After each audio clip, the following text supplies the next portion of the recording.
ఆపదామపహర్తారం దాతారం సర్వసంపదాం లోకాభిరామం శ్రీరామం భూయో భూయో నమామ్యహం. హరి ఓం. పరమేశ్వర స్వరూపైన సభకి నమస్కారం. శంకరుడు నా అల్లుడు కనుక, నేను మామగారిని కనుక, నేను ఆయనకి పితృపంచకంలో ఒకండి కనుక, నేను కనపడితే ఆయన లేచి నిలబడాలి. ఎంత విచిత్రమైన ఆలోచన ధోరణి చూడండి. ఒక్కొక్క సందర్భంలో కొన్ని చాలా చమత్కారంగా ఉంటాయి. అవతల ఆయన చాలా మహానుభావుడని తెలుసు, అవతల ఆయన పరమ భాగవతోత్తముడని తెలుసు. ఆయన్ని బాధ పెట్టడం కానీ, ఆయన మనకి ఏదో చెయ్యాలని కోరుకోవడం కానీ చాలా దోషభూయిష్టం అని తెలుసు. ఇన్నీ తెలిసి ఆయన కూతుర్ని పెళ్లి చేసుకున్నారనుకోండి, ఆయన మా వియ్యంకుడండి, అందుకని మాకు బూడిగం చెయ్యొద్దా అని ఓ ఆలోచన వస్తుంది. ఆయన ఒకరికి అల్లుడు అయ్యాడనుకోండి, మా అల్లుడు కదా, మమ్మల్ని గౌరవించద్దా అనో ఆలోచన వస్తుంది. ఆయన ఇంట్లో ఏదో ఓ అన్నగారి స్థానంలో ఉన్నాడనుకోండి, మా అన్నయ్య కదా, మాకు ఇవన్నీ చెయ్యొద్దా అనో ఆలోచన వస్తుంది. ఈ ఆలోచన ఏమైపోతుందంటే ఒక్కొక్కసారి అక్కసుకి దారి తీస్తుంది, అర్థం ఉండదు. కోపం అనేటటువంటిది ప్రారంభం కావాలి, కానీ ఆ కోపం మనిషిని ఎక్కడికి తీసుకెడుతుంది అంటే చెప్పడం చాలా కష్టం. అది బయట నుంచి వచ్చేది కాదు కోపం అన్నది. అందున అహంకార సంబంధంగా వచ్చేటటువంటి కోపం పరమ ప్రమాదహేతు.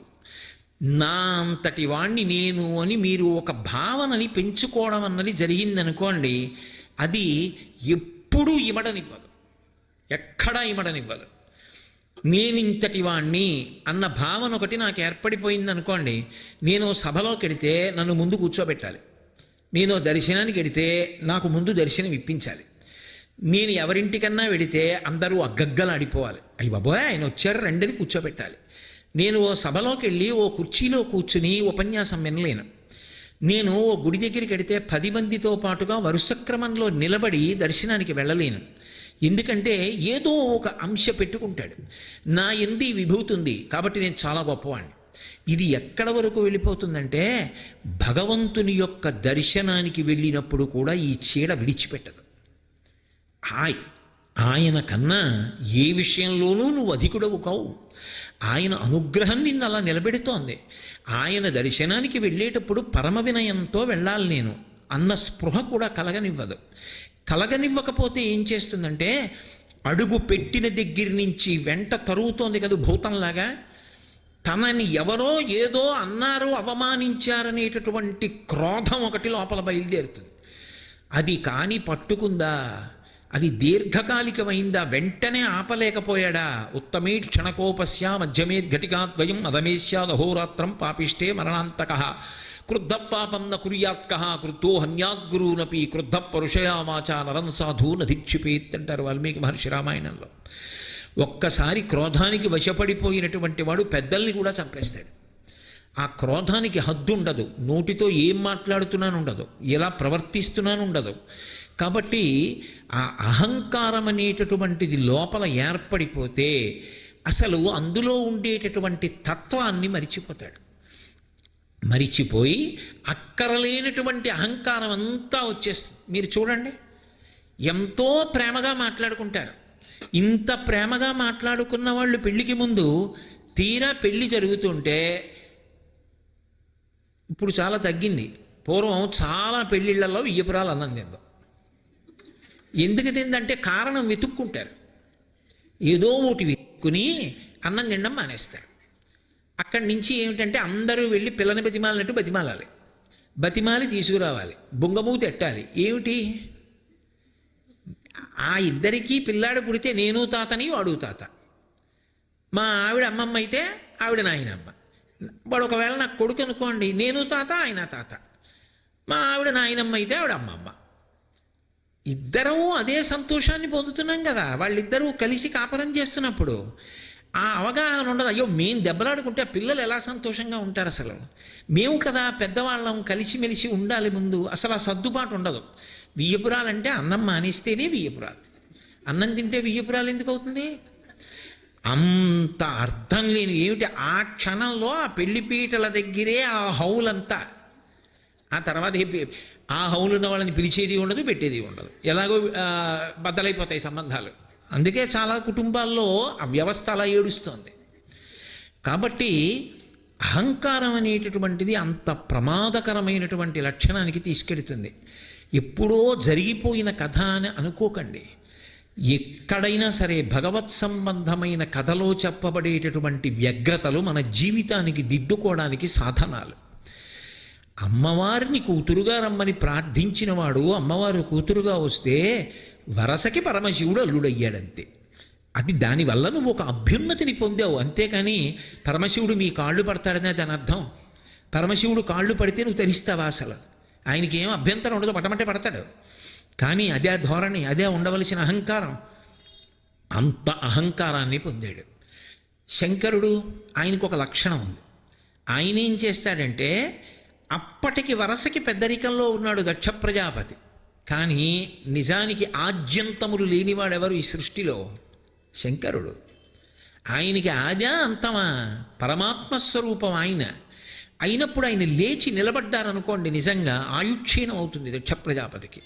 ఆయన నిలబడకూడదు. కాబట్టి ఈ ధర్మసూక్ష్మం దక్ష ప్రజాపతికి తెలియనిది కాదు. కానీ ఆ ఒక్క క్షణంలో దక్ష ప్రజాపతి సభలోకి వస్తున్నప్పుడు పరమశివుడు, చతుర్ముఖ బ్రహ్మగారు తప్ప మిగిలిన వారు ఎవ్వరూ లేచి నిలబడలేదు. బ్రహ్మగారి విషయంలో సర్దుకున్నాడు, నేను ఆయన కుమారుణ్ణి, ప్రజాపతిని, కాబట్టి తండ్రి నిలబడవలసిన అవసరం ఏమిటి? ఆ తండ్రిని కన్న తండ్రి శంకరుడు. మరి ఆయన ఎందుకు లేచి నిలబడతాడు? ఈ ఇంగిత జ్ఞానం కలగలేదు. నా అల్లుడు లేచి నిలబడద్దు. కాబట్టి పితామహ భర్గులు తక్క అందరున్, ఆయన సామాన్యుడు కాదురా, కాముణ్ణి కాలుణ్ణి కాల్చినవాడు అన్నది చెప్పడానికి భర్గశబ్దం వేశారు. అజ్ఞానమును ధ్వంసం చేయగలిగిన వాడు. అదే చిట్ట చివరికి జరిగింది. కాకపోతే ఓ క్షేత్రం వచ్చింది దక్షారామం.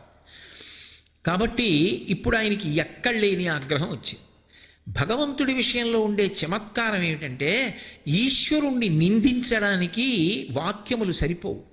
మీరు ఒకవేళ భగవంతుణ్ణి నింద చేద్దామన్నా ఆయన పట్ల నిందగా అన్వయం అవ్వదు, అది స్తోత్రముగా మారిపోతుంది తప్ప అసలు నింద భగవంతునికి అన్వయము కాదు. కానీ బుద్ధి చేత పాపాన్ని మూటగట్టుకుంటాడంతే. నేను ఆయన్ని నింద చేద్దామని చెప్పి నింద చేశాననుకోండి, నీ మెళ్ళలో పావులు వేసుకుంటావు, గొలుసు లేదు, బూడిద లేదు నీకన్నాను అనుకోండి, అది ఆయనకి స్తోత్రం. నిజమే, ఆయన పావులు వేసుకుంటాడు, ఆదిశేషుణ్ణి వేసుకుంటాడు, వాసుకిని వేసుకుంటాడు. పిల్లపావుని నేను వేసుకోగలనా? అది ఆయన పట్ల స్తోత్రం అవుతుంది.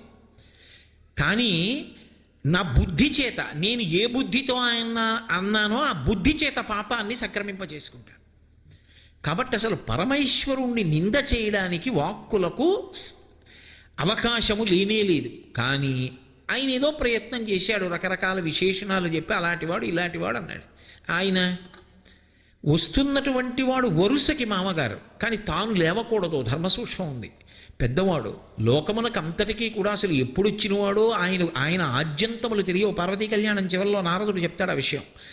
అయినప్పుడు తాను నిలబడకూడదు, కానీ మామగారిగా ఓ నమస్కారం చేయాలి. మరి లేకపోతే లోకానికి ఎలా తెలుస్తుంది?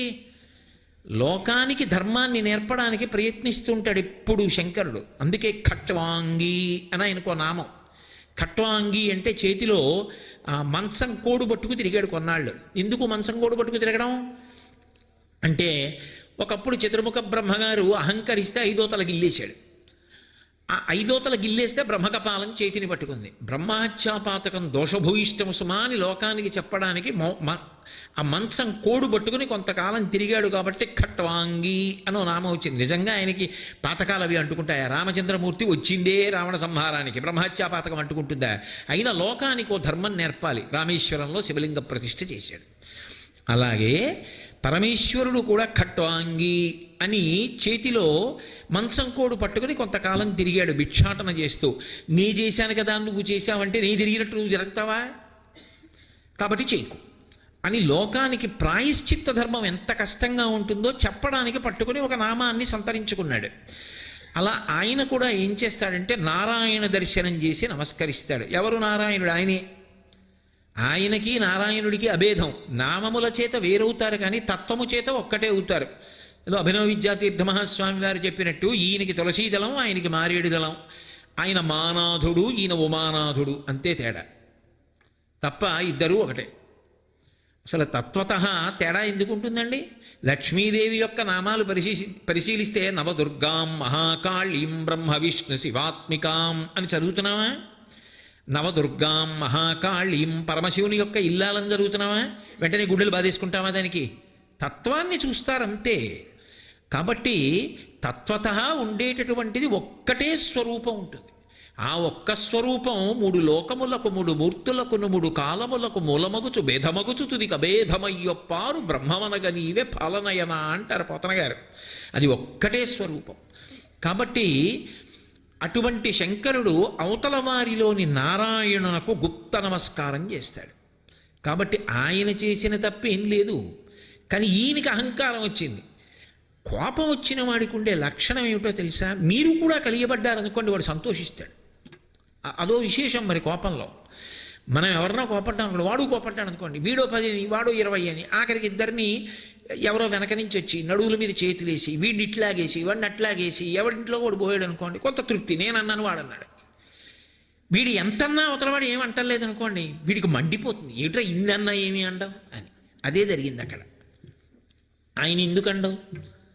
అమాయకత్వం.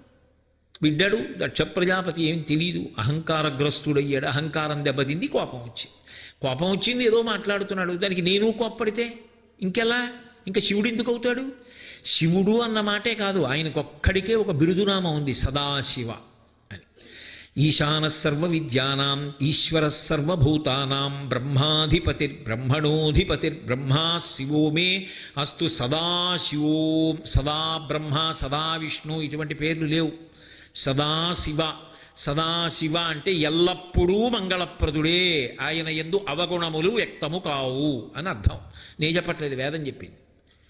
కాబట్టి సదాశివుడు అయినప్పుడు అవతలవాడేదో బుద్ధిహీనుడు అయ్యాడని ఈయన అయిపోతాడా? అందుకని ఆయన అవ్వలేదు, ఆయన మౌనంగా ఊరుకున్నాడు. ఆయన బోలెడన్ని చదివాడు, ఈయన నవ్వారు, ఊరుకున్నారు.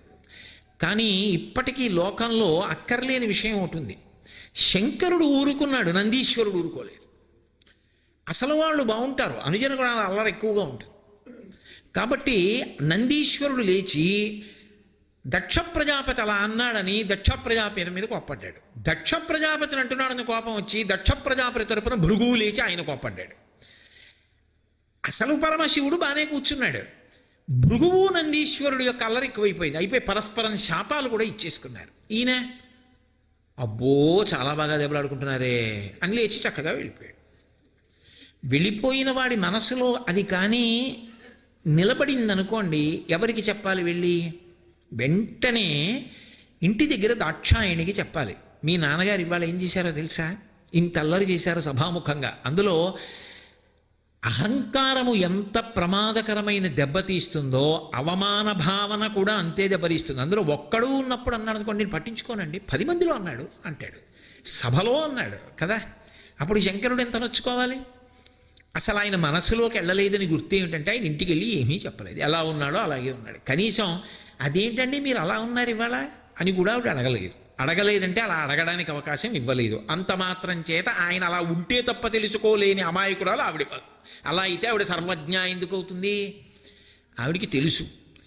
కానీ అది ఇప్పుడు అడగవలసినంత విషయం కాదు. ఆయనే పట్టించుకోరు, నేను ఎందుకు పట్టించుకుంటాను? ఆయన శివ అయితే ఆవిడ శివా, ఆవిడ భవ అయితే ఆవిడ భవాని, ఆయన హంస అయితే ఆవిడ హంసిని, ఆయన రుద్ర అయితే ఆవిడ రుద్రాణి అయినప్పుడు ఆయన ఎలా ఉన్నాడో ఆవిడ అలా ఉండకుండా ఇంకోలా ఎలా ఉంటుంది? ఆవిడ బేలతనాన్ని పొందదు. ఆవిడ ఊరుకు. శివుడు బాగానే ఉన్నాడు, పార్వతీదేవి బాగానే ఉంది. పార్వతీదేవి కాదు అప్పటికి దాక్షాయణి. దాక్షాయణిగా ఆవిడ హాయిగానే ఉంది. ఇబ్బంది అంతా ఎవరికి వచ్చిందంటే దక్ష ప్రజాపతికి వచ్చింది. ఆయనకి కడుపులో దుగ్ధ తీరలేదు. ఆయన ఇంటికి వెళ్ళాడు కానీ పట్టుకెళ్ళాడు ఇవన్నీ. ఊగిపోతున్నాడు వెళ్ళిన. ఎలా ఇన్ని అన్నానేమనలేదే. కాబట్టి అవతలవాడు నొచ్చుకోవాలి, తను చేసే పనికి నొచ్చుకుని బాధపడి. చాలా అటువంటి సంస్కార బలం ఏర్పడకూడదు సుమండి. అందుకే తలకాయ ఎగిరిపోయి గొర్రె తలకాయ వచ్చింది ఆఖరికి. అంతంత కక్షలు, అంతంత కార్పణ్యాలు ఎప్పుడూ మనసులో పెట్టుకోకూడదు. అది ఎక్కడి వరకు అంటే ప్రయత్నం ఎందుకు చెయ్యాలి అంటే అవతల వారు తప్పు తెలుసుకోవడానికి, వాడు తెలుసుకున్నాడు మంచిది, తెలుసుకోలేదు ఈశ్వరుడు తెలియ చెప్తాడు, అంతవరకే. అంతేకాని మనుష్యులే పాడు చేసుకునే ప్రయత్నం ఎప్పుడూ చేయకూడదు. దక్ష ప్రజాపతి నిరీశ్వర యాగం చేస్తాడు. అసలు పరమశివుడికి హవిస్సు లేదు ఇందులో. ఉంది ఆయనకి అధికారం అలా? తస్మాత్ శాస్త్రం ప్రమాణంతే కార్యాకార్యం వ్యవస్థితం. నీ సొంతం కాదు ఏదైనా చేస్తే. ఒక కార్యం చెయ్యాలి అంటే దానికి శాస్త్రం ప్రమాణం. శాస్త్రము అంటే శంసనాత్ శాసనాత్ ఇది శాస్త్ర. నిర్భయంగా ఇలా వేలు చూపించి మాట్లాడేదేదో అది శాస్త్రం. కాబట్టి శాస్త్రం అన్న మాట అన్వయం దేనికి అంటే వేదానికి. వేదం రాజశాసనంలా మాట్లాడుతుంది, పురాణం మిత్రవాక్యంలా మాట్లాడుతుంది, కావ్యం ప్రియురాలి వాక్కులా ఉంటుంది పరమ అనునయంగా. కాబట్టి రాజశాసనంలా ఉంటుంది, కాబట్టి దానికి శాస్త్రం అని పేరు. శాస్త్రం ఎలా చెప్పిందో అలా చెయ్యాలి తప్ప శాస్త్రం చెప్పింది వదిలేసి నీ బుద్ధి తోచింది చేయకూడదు. దక్షుడు చేసింది అదే. శాస్త్రం ఏం చెప్పిందో అది మానేశాడు. శివుడు నన్ను చూసి లేచి నించోలేదు కాబట్టి శివుడికి హవిస్సు లేదు. పోనీ అక్కడతో ఊరుకున్నాడా? ఏదో అబ్జిబ్గా శివుడి పేరు వచ్చేటప్పటికి హవిస్సు ఇవ్వనండి, ఆ మంత్రం తీసేయండి అన్నాడు అనుకోండి, అదో విశేషం. అందరికి అలా కబురు చేశాడు. నిరీశ్వర యాగం దీని పేరు. పరమశివుడికి హవిస్సు లేదు, లేకుండా యాగం చేస్తున్నాను మీరందరు రావాలని కబురు చేశాడు. వాళ్ళందరూ వెళ్ళాలి. ఎందుకో తెలుసా? లేకపోతే వాళ్ళనేమంటాడో, వాళ్ళనేం శపిస్తాడో అదో భయం. ముక్కోపితోటి అనేక రకాలుగా ప్రమాదం. ఎందుకు వచ్చిన గొడవ? ఈయన సంగతి తెలిసిన్నవాడేగా, మన జోలికి ఎందుకు వస్తాడు? లోకంలో ఇదొక పోకడు ఉంటుంది. మంచివాడు ఉన్నాడు అనుకోండి, ఆయన ధర్మాన్ని అర్థం చేసుకుంటే మంచిదే. ఆయన ధర్మాన్ని అర్థం చేసుకోకపోతే ఆయన చేతకాని వాళ్ళ కనపడతాడు. కానీ ఆయన గీత దాటితే అవతలవాడు ఒక్కడితో పోదు, చాలా దూరం పోతుంది. అందుకే శంకరుడు లాంటి వాడు గీత ఎందుకు దాటతాడు? దాటడు ఆయన. నిగ్రహం, ఓర్పు వహించడం ఆయన యొక్క లక్షణం. మొన్ననేగా మీతో మనవి చేశా, క్షమాదానం క్షమాయజ్ఞం క్షమా సత్యం హి పుత్రికాహ. క్షమాధర్మం క్షమాసత్యం క్షమయావిష్టితం జగత్. ఆ ఓర్పులో ఈ జగత్తు నిలబడింది. తొందరపడి తిరగబడకూడదు. సహించడంలో గొప్పతనం ఉంది. అవతలవారి కోపం పోయి మేమిద్దరం మళ్ళీ మిత్రులం కావాలని కోరుకోవడంలో గొప్పతనం ఉంది. అంతేగాని శత్రుత్వం పెంచుకోవడంలో సంస్కారం ఏముంది? అందుకే శంకరుడు అనడు, దక్ష ప్రజాపతి వెళ్ళకపోతే మాత్రం మళ్ళీ మన్ని కూడా ఇబ్బంది పెడతాడు. అందుకని అందరూ వెళ్ళడానికి సిద్ధపడ్డారు. అది విశేషం. ఆయన ధర్మం తెలిసినవాడు కాబట్టి ఏమండవు. ఎలా ఉంటుందో చూడండి లోకం పోకడ. ఇది అప్పుడప్పుడు మనకి కనపడుతుండదు. ఆయన విషయంలో గొడవ లేదండి, ఈయనతోటే ప్రమాదం. అందుకని వాళ్ళ ఇంటికి పెళ్ళికి వెళ్ళినా వెళ్ళకపోయినా సత్యనారాయణ వ్రతానికైనా వెళ్దాం బాబు, ఈయన దగ్గరికి ఒకసారి ఇల్లు వస్తే పోతుంది. కొంతమందితో ఎలా ఉంటుందంటే ఆయన ఉపకారం చేస్తాడని కాదు కానండి, ఓ నమస్కారం పెట్టేస్తే ఆయనతో గొడవ ఉండదు. ఎందుకు వచ్చిందంటారు? మనశ్శాంతి పోతుందంటారు. అది ప్రేమతో పెట్టే నమస్కారం కాదు, పెట్టేస్తే గొడవ ఉండదు, పెట్టకపోతే లేనిపోని గొడవ. అందుకుని పెడతారు కొంతమంది ఇంటికి. లేకపోతే అవతల ఇంకో ముఖ్య కార్యం ఉంది, కానీ వీడి దగ్గరికి వెళ్ళకపోతే లేనిపోని గొడవ ఉండవు, గుర్తెట్టుకుంటాడు. అక్కడి నుంచి అమ్మో రాపాడించేస్తాడు. ఎందుకు వచ్చిందోసారి ఇళ్ళు వచ్చేస్తే గొడవ వదిలిపోతుంది. ఆయన అంటారా, ఇప్పుడు కాకపోతే పెళ్ళి అయిపోయిన తర్వాత వెళ్ళే అక్షతలు వేసిన పాపం ఏమనుకోడు. ధర్మాత్ముడి విషయంలో అలా ఉంటుంది. ఎందుకంటే మనకి కొంచెం వ్యవహారం సర్దుకునే అవకాశం ఉంటుంది. ముక్కోపి విషయంలో ఎలా ఉంటుంది? కుదరదు అది. అందుకని అందరూ వెళ్ళవలసిందే దక్ష ప్రజాపతి దగ్గరికి. లోకం పోకడని ఎంత అందంగా ఆవిష్కరిస్తారో చూడండి. ఇది పరమశివుని యొక్క గుణ సంకీర్తనం కాదా? అందరూ ఋషులు దేవతలు అందరూ వాళ్ళ వాహనాలు ఎక్కి దక్ష ప్రజాపతి చేసేటటువంటి నిరీశ్వర యాగానికి ఎడుతున్నారు. ఎక్కడికి? మా కాకినాడకి 28 కిలోమీటర్ల దూరంలో ఉన్న దక్షారామానికి. అక్కడ జరిగింది ఈ యాగం. అందరూ భూలోకానికి వస్తున్నారు. పార్వతీదేవి మేడ మీద నించుని చూసింది. ఏమీ తెలియని దానిలా, తెలిసి కాదు సుమా, తెలియని దానిలా చూస్తే వీళ్ళందరూ విమానాల్లో వెళ్ళిపోతున్నారు. తెలియనట్టు అడిగింది చెలికెత్తని, ఎక్కడికి ఎడుతున్నారని అడిగింది. అదేమిటమ్మా, మీ నాన్నగారు యజ్ఞం చేస్తున్నారు కదా, అందరూ పెడుతున్నారు. ఆవిడ గబగబా దిగొచ్చి శంకరుడి దగ్గరికి వెళ్ళింది. వెళ్ళి ఆవిడంది, ఒక ఆడపిల్ల ఎలా మాట్లాడుతుందో అలాగే మాట్లాడు. ఆ యజ్ఞము కనుగొనగా ఈ విభుదులు ఏగదరదిగో దేవా, మనమిప్పుడచటకి పోవలనను కోర్కె నాకు పుట్టెడు నభవా అంది. ఆ యజ్ఞము కనుగొనగా ఈ వివిధ గణంబులర్ధి ఏగెదరదిగో, వీళ్ళందరూ తాంబూలాల కోసం వెడుతున్నారు అంది. అర్ధి దక్ష ప్రజాపతి కదూ, వెడితే వచ్చిన వాళ్ళందరినీ కూర్చోబెట్టి తాంబూలం ఇస్తాడు, కోరికలు తీరుస్తాడు. అందుకని వాళ్ళందరూ వెడుతున్నారు. మనసులో కీర్తన. మా నాన్నగారు అంత గొప్పవారు. ఆడపిల్లకి పుట్టింటి మీద ఉండేటటువంటి మమకారం. నాన్నగారిని ఏమైనా అంటే ఆ పిల్ల తట్టుకోదు. నాకు స్నేహితుడు ఉండేవాడు, ఏదో సందర్భం వచ్చింది కాబట్టి అంటున్నాను. అతను రోజు ఎవరితోనో దెబ్బలాడేవాడు, ఏదో కారణం పెట్టుకు దెబ్బలాడేవాడు. ఇప్పటికీ ఉన్నాడు, నాకు కనపడితే అంటూ ఉంటాను కదా, ఏమయ్యా నువ్వు చెప్పింది నేను ఇప్పటికీ మర్చిపోనాను. ఇద్దరం విశాఖపట్నంలో ఉద్యోగం చేస్తున్నప్పుడు జరిగింది. నేను రోజులు అడిగాను, ఏమయ్యా అసలు నీతో ఎవ్వరూ దెబ్బలాడకపోతే ఏం చేస్తావన్నాను. మా ఆవిడతో దెబ్బలాడతానన్నాడు. మీ ఆవిడ కూడా నీతో దెబ్బలాడకపోతే ఏం చేస్తాను. మా ఆవిడ దెబ్బలాడడానికి నా దగ్గర కారణం ఉందన్నాడు. ఏమిటి, ఎలా ఎందుకు దెబ్బలాడుతుంది ఆవిడ అన్నాను. మా మామగారి దగ్గర నుంచి ఉత్తరం వస్తే ఈ పాటి దానికి కన్యాదానం ఎందుకు చేయాలి, రోజుకో ఉత్తరం రాస్తాడు, నువ్వేమో పుట్టింటిని గుర్తు తెచ్చుకుని ఒకసారి పుట్టింటికి వెళ్ళి వస్తానంటావు, ఏంటి అస్తమాన ఉత్తరాలు రాస్తారంటాను. అప్పుడు అదేంటంటే అలా అంటారని దెబ్బలాడుతుంది. ఒకవేళ మీ మామగారు ఉత్తరం రాయిపోతే అన్నాను. కన్యాదానం చేసేసాడుగా, పిల్ల ఏమైపోతే ఆయనకి ఎందుకు, నేనేమైపోతే ఆయనకి ఎందుకు, ఒక ఉత్తరం రాయడంటాను. అమ్మ నాయనో నీకో నమస్కారం రా తండ్రి అన్నాను. కాబట్టి ఆ పుట్టింటి మీద ఉండేటటువంటి మమకారం అలా ఉంటుంది. ఏ ఆడపిల్లకైనా తండ్రి ఇంట్లో ఒక ఉత్సవం జరుగుతోంది అంటే తప్పకుండా వెళ్ళాలి అని ఒక ముచ్చట. అది ఏమిటో తెలియదు కానీ కోట్లకి పడగలెత్తిన ఇంటిని మెట్టినివ్వండి, పుట్టింటికి వెళ్ళినప్పుడు ఓ 130 రూపాయల చీర పెట్టనివ్వండి. పిచ్చి తల్లి ఆ చీర కట్టుకుని మురిసిపోయి వాళ్ళ ఇంటికి వెళ్ళి మా అన్నయ్య పెట్టాడు, మా నాన్నగారు పెట్టారు అని చూపించుకుని మురిసిపోతారు. అది వాళ్ళ సున్నిత హృదయం. కాబట్టి పైకి ఒక స్త్రీ హృదయాన్ని ఆవిష్కరించింది. కాబట్టి చూసారా ఎంతమంది ఎడుతున్నారో, అంటే చాలా పెద్ద సంబరం కదూ, అంత సంబరం మా నాన్నగారు చేస్తున్నారు కదూ, అంత యజ్ఞం చేస్తున్నారు కదూ, అంతమంది వెడుతుంటే నేను ఒక్కదాన్ని వెళ్ళకపోతే నా మనసు చిన్నపుచ్చుకోదు. కాబట్టి మా నాన్నగారి ఇంట్లో అంత పెద్ద పండగ అవుతుంటే నాకు వెళ్ళాలని ఉండదు, నేను పెడతాను అన్నట్టుగా అడిగింది.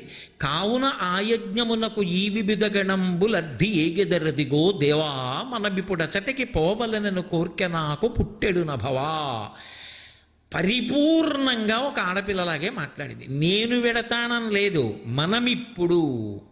ఆడపిల్ల హృదయం ఎలా ఉంటుందంటే ఇద్దరం వెళ్దామండి, పోను ఒక్క పూట ఉండి వచ్చేయండి, ఒక్క రోజు ఉండి వచ్చేయండి, పోను నేను ఇంకొక రోజు ఉంటాను, అలా బతిమాలుతుంది. అలాగే అంది పార్వతీదేవి కూడా. మనమిప్పుడు పోవలనను కోర్కె నాకు పుట్టెడు నభవా, మనం కూడా వెడదామండి అంది. ఆయన ఏం మాట్లాడలేదు, ఊరుకున్నాడు. ఊరుకుంటుంది ఆ తల్లి. మళ్ళీ అంది ఆవిడంది, ఆయజ్ఞం కావున ఆయజ్ఞమునకు నా అనుజలు భక్తివారి ప్రాణనాథులతోడన్ తప్పాయక ఒత్తురు, మనమున్ పోయిన నే వారి నచట కనుగొనగల్గున్ అంది. ఆడపిల్ల కదూ, తప్పకుండా మా నాన్నగారు చేస్తున్నటువంటి యజ్ఞానికి మా చెల్లెళ్ళందరూ వస్తారు. ఎలా వస్తారు, వాళ్ళ భర్తలతో వస్తారు. వచ్చి అందరూ చక్కగా మా పుట్టింట్లో ఆ యజ్ఞంలో ఏవో ఆ పనులు చేసి ఈ పనులు చేసి అందరూ సంతోషంగా గడుపుతారు. ఇంతమంది ఇంటికి వెళ్ళడానికి అవుతుందా? అవదు. ఎందుకు అవదు అంటే దానికి ఒక లక్షణం ఉంది. శంకరాచార్యులు వారు శివానంద సౌందర్యలహరిలో చమత్కారంగా దెప్పి పొడిచారు. ఆయనకు లక్షణం ఉంది. ఆయనకి ఏమిటంటే ఆవిడ ఎక్కడికన్నా పెడతానంది అనుకోండి, ఆయన ఏమంతా భీష్మించాడు, నువ్వు వెళ్ళిపోతే నాకు పెట్టేవాళ్ళు ఎవరో, అలా ఏమండవు, ఊరుకుంటాడు. కానీ ఆ వేళటికి ఆయన తినవలసి వచ్చింది అనుకోండి, ఏదో ఇప్పుడు నాకు ఎలాగండి భోజనం ఎలాగండి వంట చేసుకుని అంత హడావిడి ఏమి ఉండదు. పక్కింటికి వెళ్ళి నిలబడి భవతి భిక్షాందే అంటాడు. ఎవరి పరువు పోతుంది? ఆవిడేమో బంధువులు ఇంటికి పోయిందండి, ఈయన పాపం భిక్షాందేహి అంటూ వస్తున్నాడు అందరూ. ఆయనకి ఏం పట్టదు, ఆయన శంకరుడు. అందుకని పాపం ఆవిడ ఎక్కడికి వెళ్ళదు, కళ్ళల్లో పెట్టుకు చూసుకుని కామాక్షి అయింది.